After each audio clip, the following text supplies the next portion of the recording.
How organic is organic? Take a moment to pause and consider what it is you are eating on a daily basis. More and more people are trying to consume a healthy diet these days. Just what constitutes a healthy diet is a matter of great contention. Many, including myself, contend that limiting your exposure to pesticides, food additives, and genetically modified foods is a good start, and thus have begun eating organic foods. In order to eat only healthy natural foods, we must first determine how organic is organic. Will organic and homegrown foods be bred and legislated out of existence? What is codex alimentarius? And how does it and corporate farming threaten biodiversity, organic farms, and even personal allotments or home gardens? For those of us committed to improving or maintaining our health by eating a balanced organic diet, the agenda of corporate farming and governmental regulations complying with codex alimentarius proposals spells disaster. This not only affects our access and right to additive-free, pesticide-free, industrial-produced chemical fertilizer-free, and non-genetically modified organic foods, it also threatens every participating country's rights of national sovereignty. In the United States of America, the new federal food bill also threatens the constitutional sovereignty of the states. What is Codex Alimentarius? Codex Alimentarius is an organization which works in conjunction with the Food and Agricultural Organization and the World Health Organization, which were all formed by the United Nations. Let us have a look at what they have to say about themselves on their website. The Codex Alimentarius, or the Food Code, has become the global reference point for consumers, food producers and processors, national food control agencies, and the international food trade. The Code has had an enormous impact on the thinking of food producers and processors, as well as the awareness of end users, the consumers.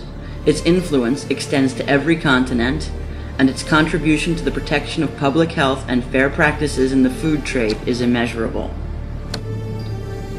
The reach and influence of Codex Alimentarius is undoubtedly global.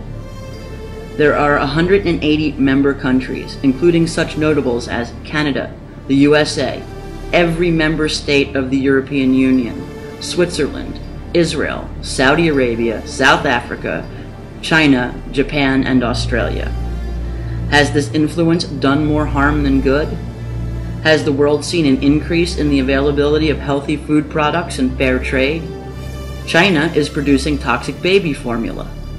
The USA is trying to legislate seed cleaning and seed banks out of existence. Use of toxic food additives like aspartame are becoming increasingly pervasive in common international food products, including those products intended for children. More land is being planted with GM crops every year. All the countries on the continent of Africa, except one, are members of Codex Alimentarius, and a fat lot of good it has done them. There are still slaves used in the agricultural industry in many parts of Africa, most notably the cocoa industry. Many who work for the big food-producing corporations are little better than slaves, not just in Africa. I have personally seen the effects of the large fish canneries in Western African nations such as Ghana and Togo. I have seen the brands on the market shelves in the USA, Europe, and Canada, while local Africans dry their meager catch on the pavement or smoke it in small community smokehouses, left with barely enough to survive. Why is it Africans are starving when their governments ascribe to Codex Alimentarius? They are starving because their food is in Western shops for sale and not in their own markets. Why are we drinking wines from Africa when those grapes could be dried into raisins and distributed to feed the children of Africa? Many Africans are starving because availability of indigenous hardy plant seeds is reduced, or the prices of indigenous strains of seeds inflated.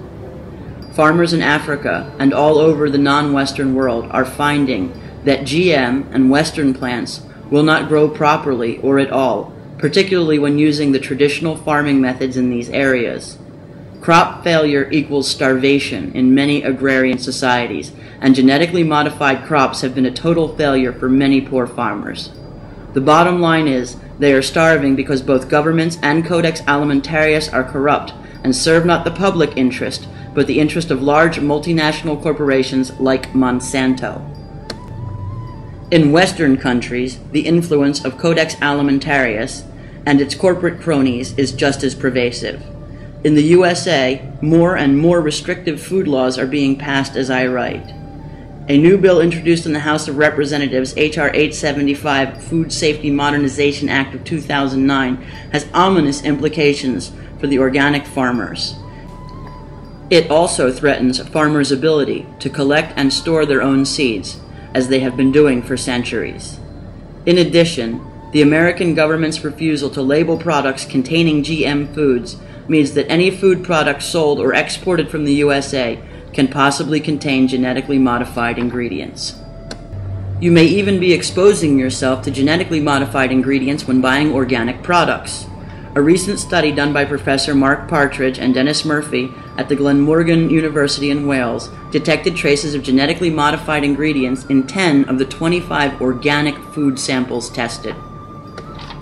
Professor Murphy stated, "We have currently observed that many soya products now carry genetically modified free or organic labels, both of which imply an absence of genetically modified ingredients in these foods. However, most of the soya now produced in the world comes from genetically modified varieties."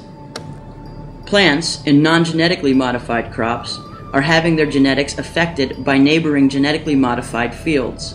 Wind and insect-borne cross-pollination is threatening many of the corn species in Mexico.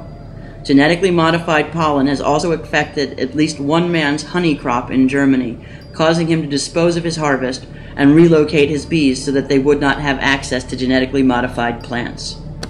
A wide variety of livestock are fed GM grains, and then people eat the eggs, milk products, and meat from these animals. If the grain does not need to be labeled genetically modified, how can you be certain you are eating eggs, dairy, and meat that are organic?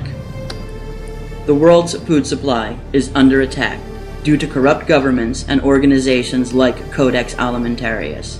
This is most obvious in Africa, but the signs of encroaching food control can now be seen in almost every nation on Earth. The same institutions that have been set in place to safeguard the public are the very ones who foist unfair trade practices and unsafe foods upon humanity. Natural foods are essential in order to ensure your own good health and that of future generations. Buy your food from local, reputable, organic farmers. When and where possible, you should grow your own produce. We must all refuse to accept unreasonable governmental restrictions on organic farms and gardens by actively resisting these laws and bills. Make your voice heard before it is too late. Human beings have an inalienable right to grow and eat healthy foods, as well as a right to harvest and store the seeds produced by their crops.